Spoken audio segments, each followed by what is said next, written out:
સુરતના અમરોલી વિસ્તારમાં રહેતા અને ડ્રાઈવર તરીકે નોકરી કરતા યુવાનની પત્નીના મોબાઈલ ફોન નંબરની મુક્ત સીધે માંગણી કરી હતી અને આ બાબતે તેણીના પતિ ઇઝરાયેલે ઠપકો આપતા મામલો ઉગ્ર બન્યો હતો, જેમાં ઇઝરાયેલ અને અલી નામના બે ઉપર 3 જણાએ ચાકુ વડે હુમલો કર્યો હતો। આ બનાવમાં ઇઝરાયેલની હત્યા થઈ હતી।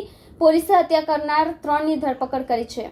અમરોલી પોલીસના જણાવ્યા મુજબ કોસાડ આવાસ સ્થિત એચ બિલ્ડિંગ પાસે ગત બુધવારે સાંજે ડ્રાઈવર તરીકે નોકરી કરતા ઇઝરાયેલ મુસ્તાક શેખ અને અલી નામના યુવાન ઉપર ચાકુ વડે ઘાતક હુમલો કરાયો હતો। આ બનાવમાં બંનેને ગંભીર ઈજા થતા લોહીલુહાણ હાલતમાં સ્મીમેર હોસ્પિટલમાં ખસેડાયા હતા, જ્યાં પેટ અને છાતીના ભાગે જીવલેણ હુમલાના કારણે ઇઝરાયેલ શેખનું વધુ સારવાર મેળવે પહેલા જ મોત નીપજ્યું હતું, જ્યારે કાપડની દુકાનમાં કામ કરતા અલીની ઈજા થઈ હતી। કોસાડ આવાસમાં થયેલી હત્યા મામલે પોલીસની તપાસમાં ઇઝરાયેલની પત્નીનો મોબાઈલ ફોન નંબર મુક્ત સીધે માંગણી કરતા તેને ઠપકો આપ્યો હતો, જેની અદાવતમાં આવાસની એચ બિલ્ડિંગના 3 નંબરના દરવાજા પાસે ઇઝરાયેલને રસ્તા વચ્ચે અંતરીને છાતી અને પગના ભાગે ચાકુના ઘા ઝીકીને મોતને ઘાટ ઉતારી દીધો હતો।